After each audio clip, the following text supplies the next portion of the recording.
The hustle and bustle of the day has already begun. It's about 9 o'clock on a Monday.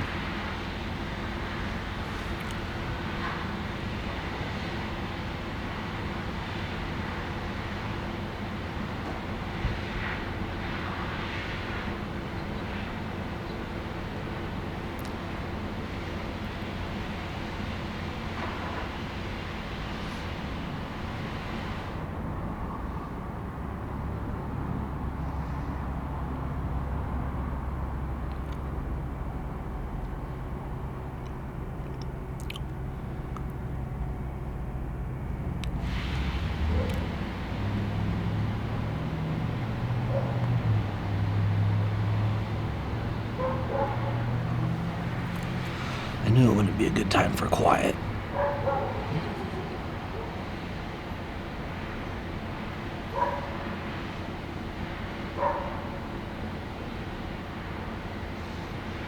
But I'm still at peace.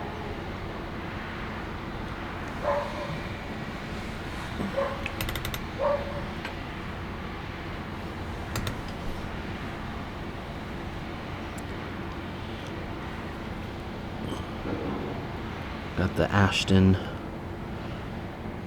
Artisan's Blend.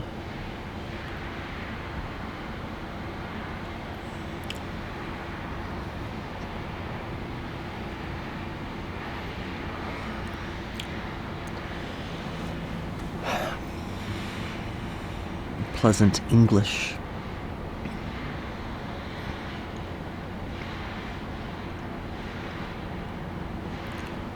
Even though English blends are my favorite, I have not had one in a little while.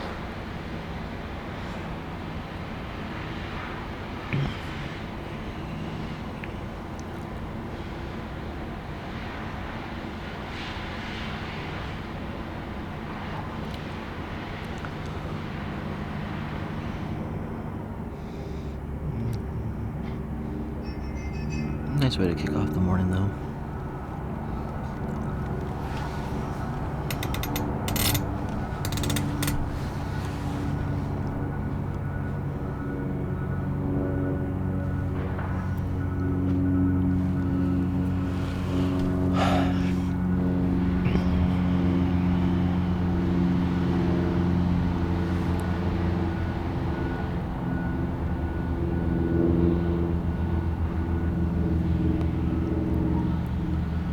Smoking my Peterson B11.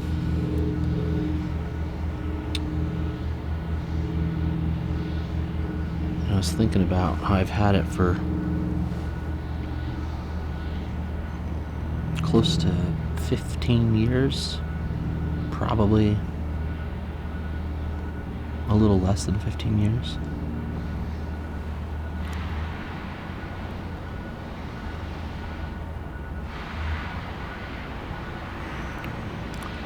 I started smoking cigars the day I turned 18. I went to the lounge, sat around with all the retired men who frequented the place. And they'd go in there in the morning, every morning, 10 o'clock when it opens up.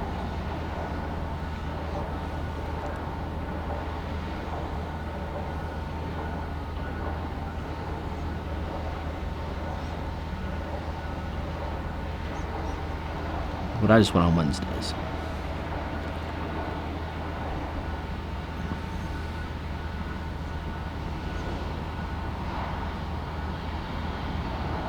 And there were some wonderful characters in there.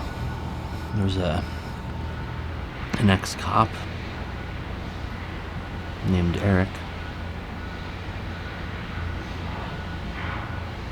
And he was a real good shit talker. And of course he had his stories. And then there was Gerard, who was, I think, a legitimate genius. And one of the older men, I think he was in his early 70s when I first met him. And then we knew each other for, 10 years. I'm talking too much already.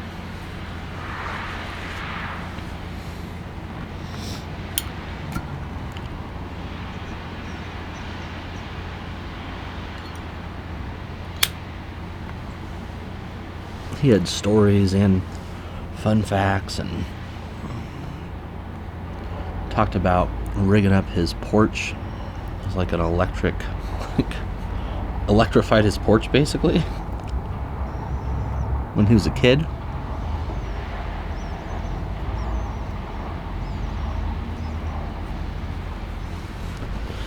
As a booby trap? I mean, that's just one example of what makes me think this guy was pretty dang smart. But yeah, he had a whole life in engineering, and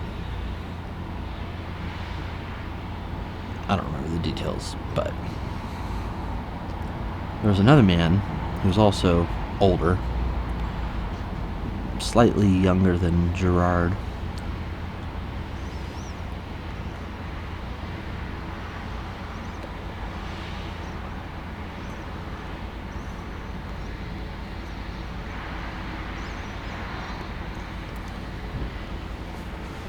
I really gotta give this thing more love.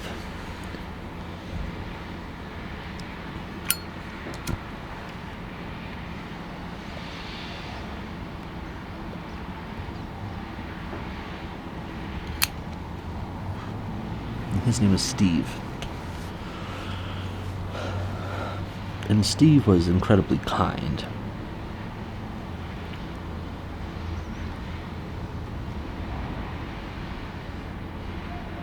Like, a really nice guy.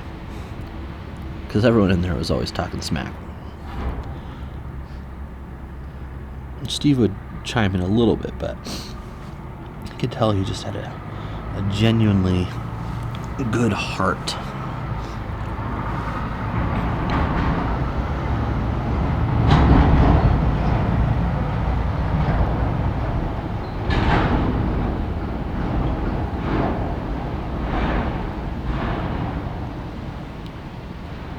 I want to say he was a cobbler or a watchmaker or something, but I think actually a cobbler, if I remember correctly.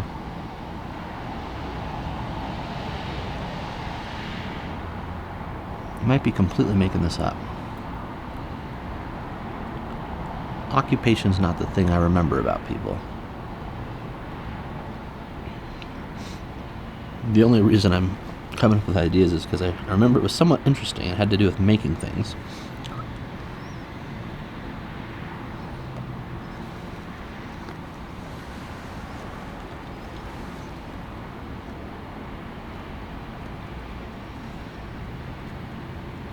But Steve would every once in a while pop in, and rather than smoking a cigar, he would smoke a pipe.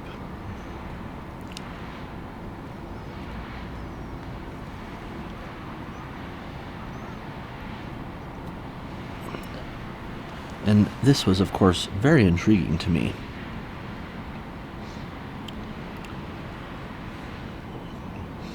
The place was filled with cigar smoke, but if I sat next to him, I could smell the pipe tobacco and how pleasant and different it was.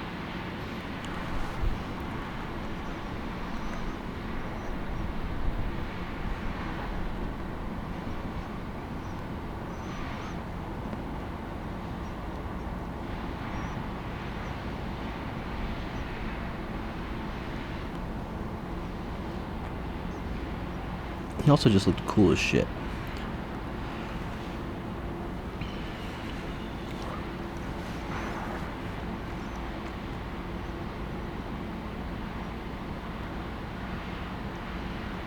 So after a year or two,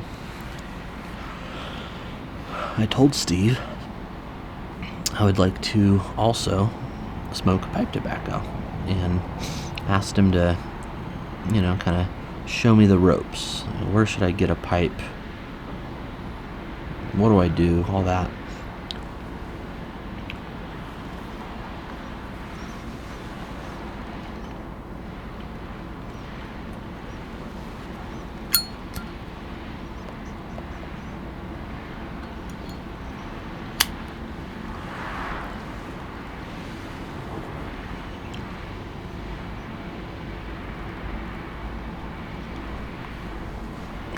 And he said,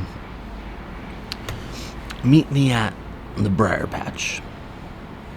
Or better yet, there's this place right next to the Briar Patch that has really nice dessert.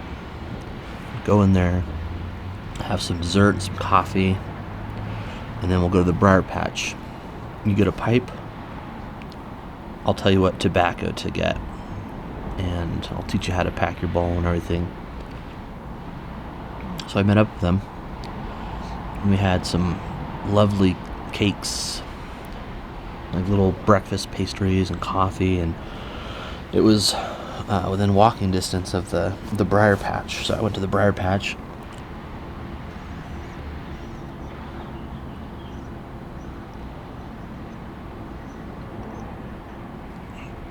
And again, memory's a strange thing, but I swear to you, I remember the pipes there at the Briar Patch being $200 on like the lower end, and into $1,000, $2,000 on the high end for some of these pipes.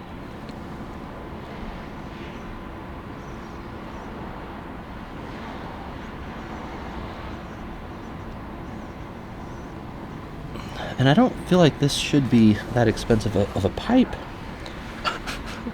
I don't know, I haven't looked it up or anything recently.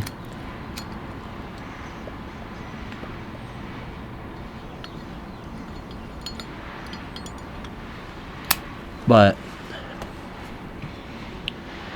I know most good, solid, just like factory made, I think they're factory made, Petersons and Savinellis and stuff will cost, $200 in the high end. Maybe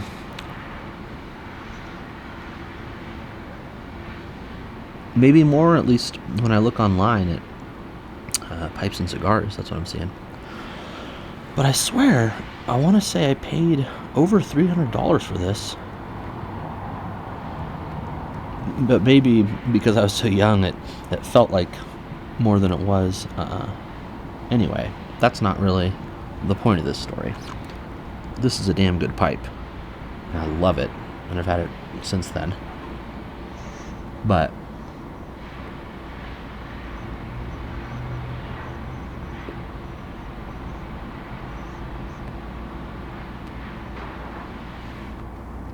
Steve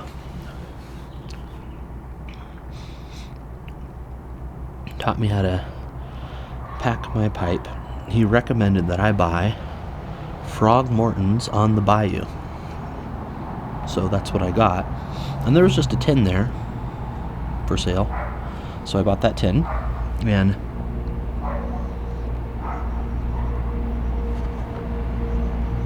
it was the smaller tin. What is it, like 1.75 ounces or something?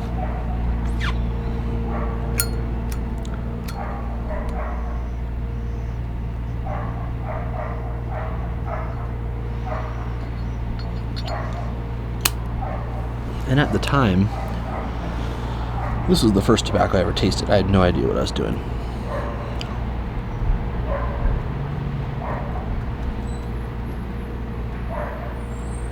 But he went ahead and taught me to pack my pipe using the 3-pack method. Told me you're going to fill it up all the way, and then you're going to kind of poke it down in the manner that you would poke a child.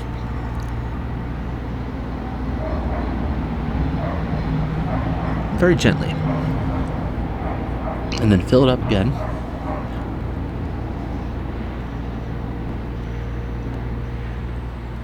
And poke it in the manner that you would poke a woman. And then fill it one more time. Poke it the way you would poke a man.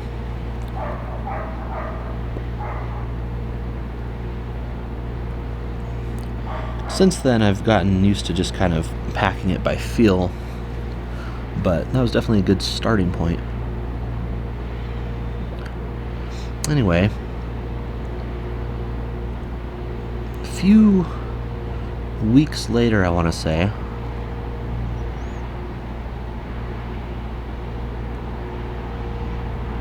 I'm at the tobacco lounge again, smoking a cigar.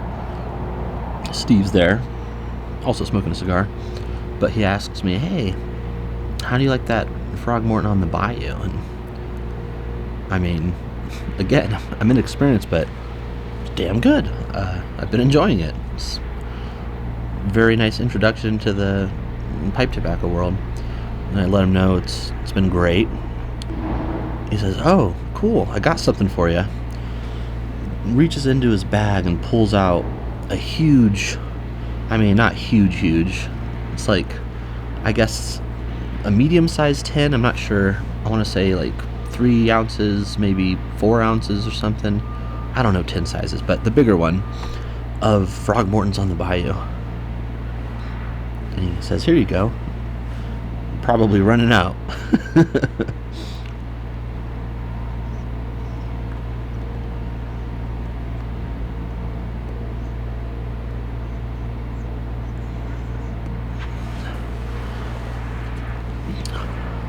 And I don't know how.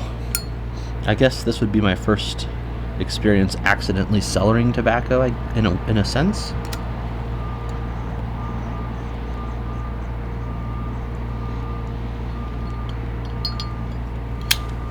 But from what I understand, I don't cellar tobacco.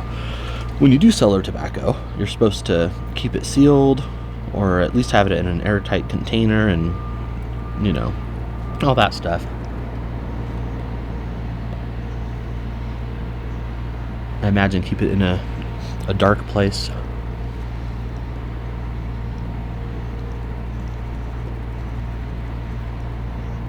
But I didn't do that. I just kept it in its tin. And I swear to you, I had that tobacco for years.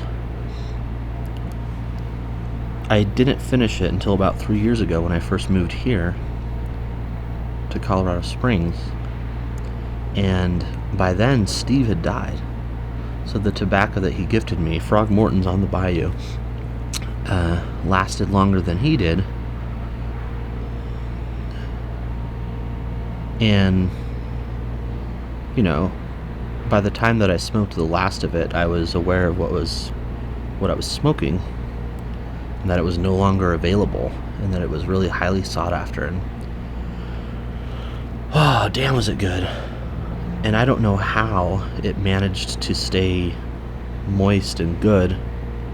It was uncanny, because Colorado's a very dry place, and where I was living before in Sacramento was not all that moist. And I had other tins go bad trying to do the same thing. I mean, nowadays I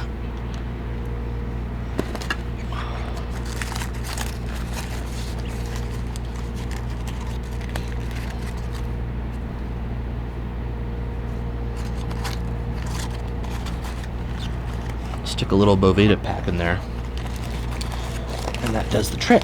But this was before I had started doing that. And there was this little piece of wood in there.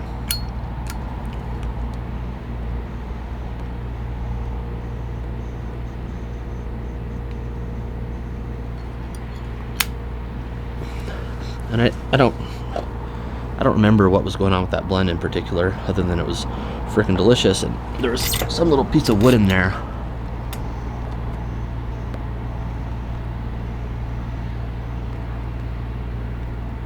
that I think was like soaked in whiskey or something at one point. And that's the only thing I can think of that might have kept it moist. But other than that, I just attribute it to the magic of friendship and a very special man who got me into this hobby, who's no longer with us.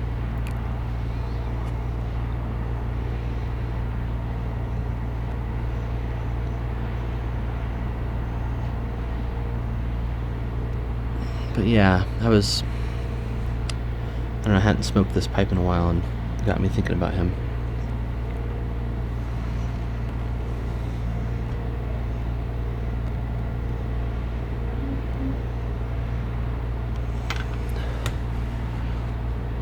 There might be a time in my life when I'm retired and I can go to the tobacco lounge every morning.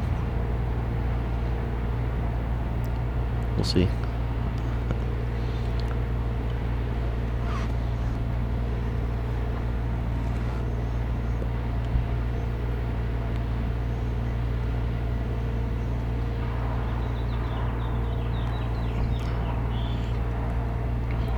When and if that time comes, I need to return the favor. Hopefully, there's a young man out there who's interested.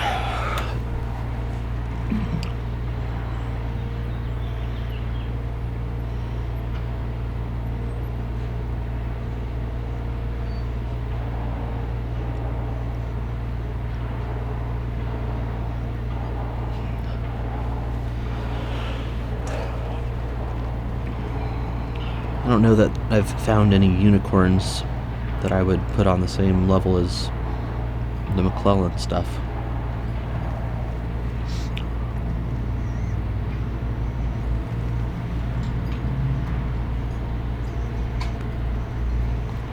But who's to say?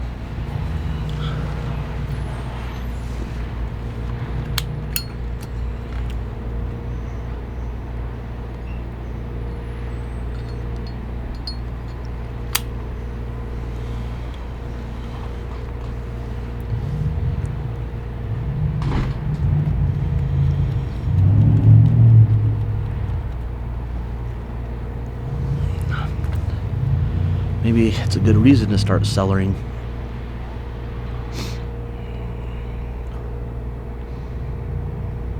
For the time being, my version of cellaring is just buying tins and not opening them. I don't know if that's acceptable or not. But at the very least, now that I know I like Capstan Blue, because from what I understand, cellaring really does Virginia's good. I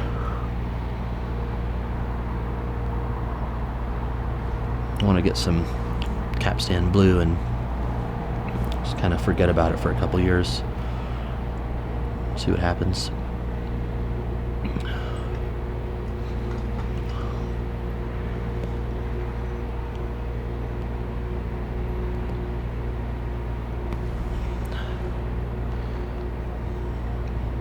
But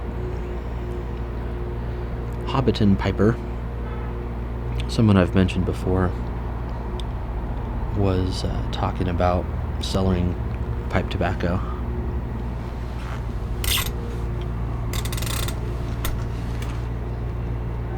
And rather than do it for, an enhanced experience after the tobacco is aged and married and whatnot, he was talking about doing it just to, excuse me, my phone's being rude, just to preserve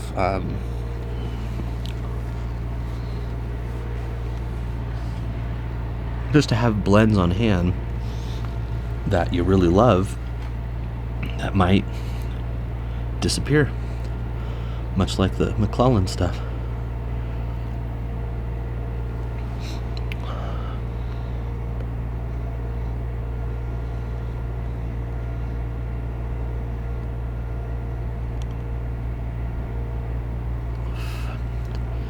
he makes a good point. For sure, I would want to have some plum pudding tucked away.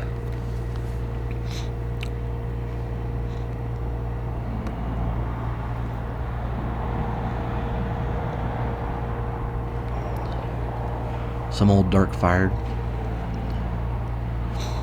nightcap, early morning pipe. Those two in particular, because they were made by Dunhill before, right?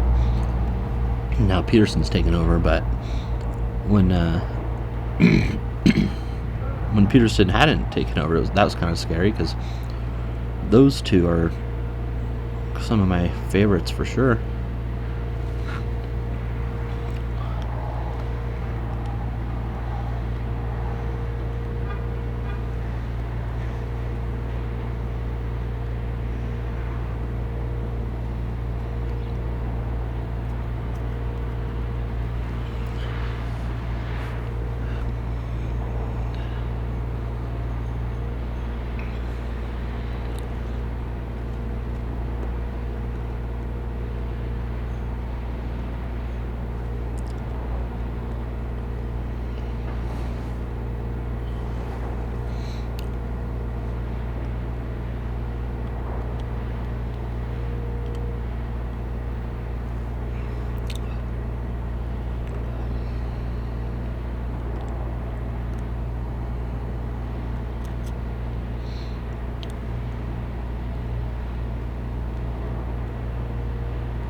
Yeah, I think those four English blends are kind of my go-tos. I'm not sure if one of them would be considered a Balkan blend or not, but the early morning pipe, the nightcap, the Maltese Falcon, and the plum pudding.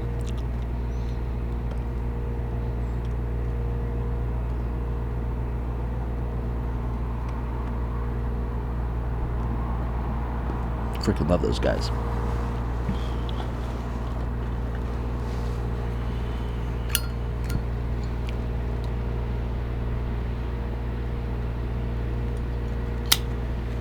My intention was actually to smoke early morning pipe today, but I need to get some more.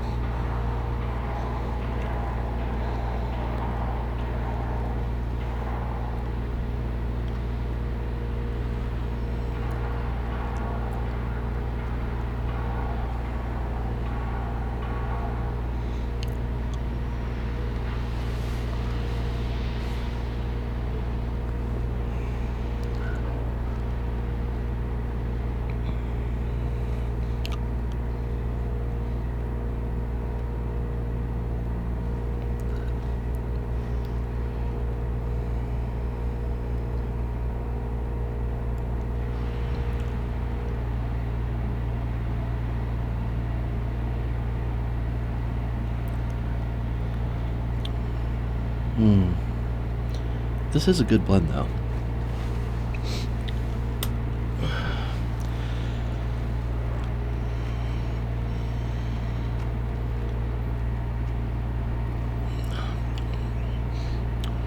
I can never describe English blends other than that they taste like delicious English blends. Latakia's got a very unique smell and taste for me, and I have a hard time trying to compare it to anything other than what it is.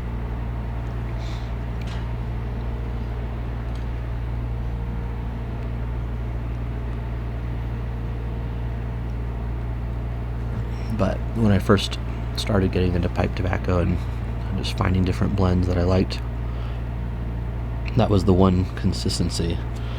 That smell and that taste of Latakia is the thing that I really like.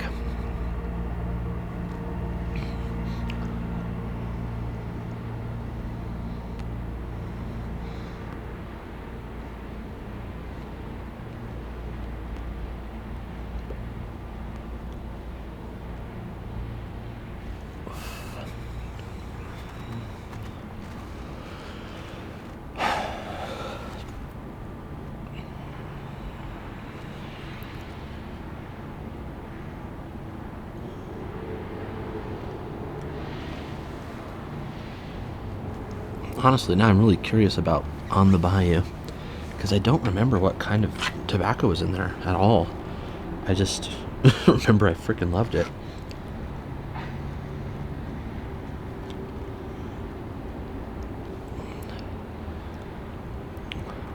I didn't really start investigating and figuring out what I was smoking until about 3 years ago.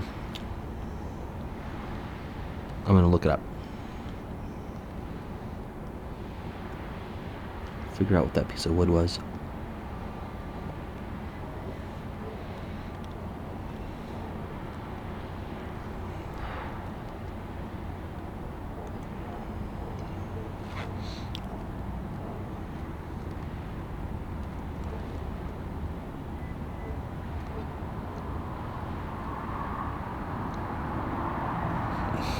Yep, Balkan blend. Freaking knew it. I was like, there's no way I would have loved it so much if it weren't an English or Balkan.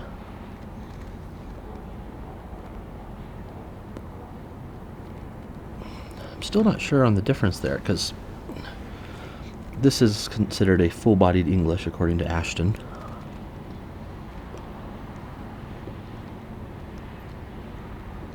It has Turkish tobacco, and I know one of the staples of a Balkan is Orientals or Turkish.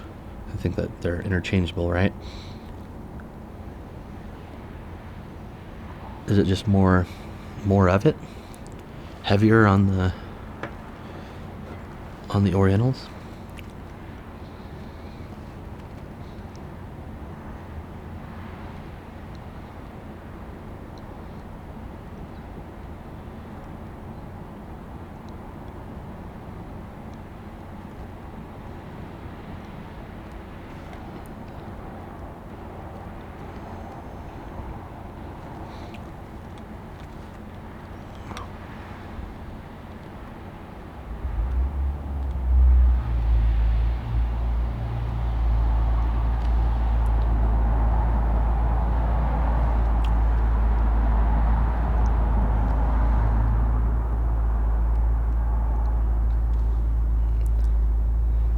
I'm not seeing anything about that piece of wood yet.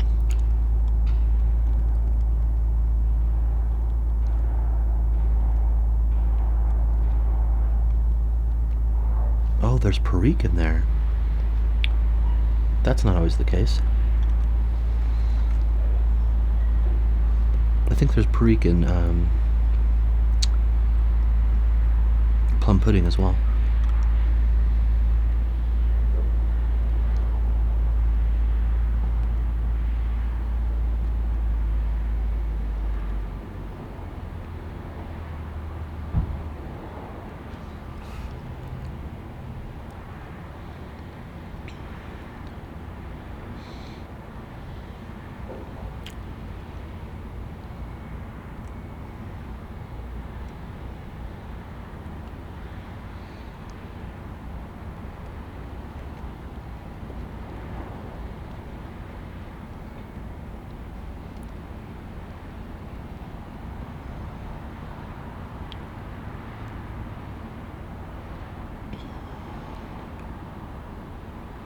If anyone in the world knows where to find more on the bayou, man, I would really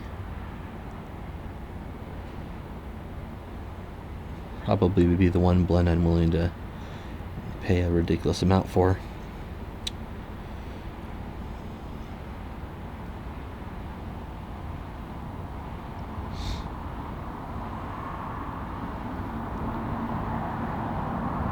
It's got a very special place in my heart.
I didn't pack it very deep today. I think it's time.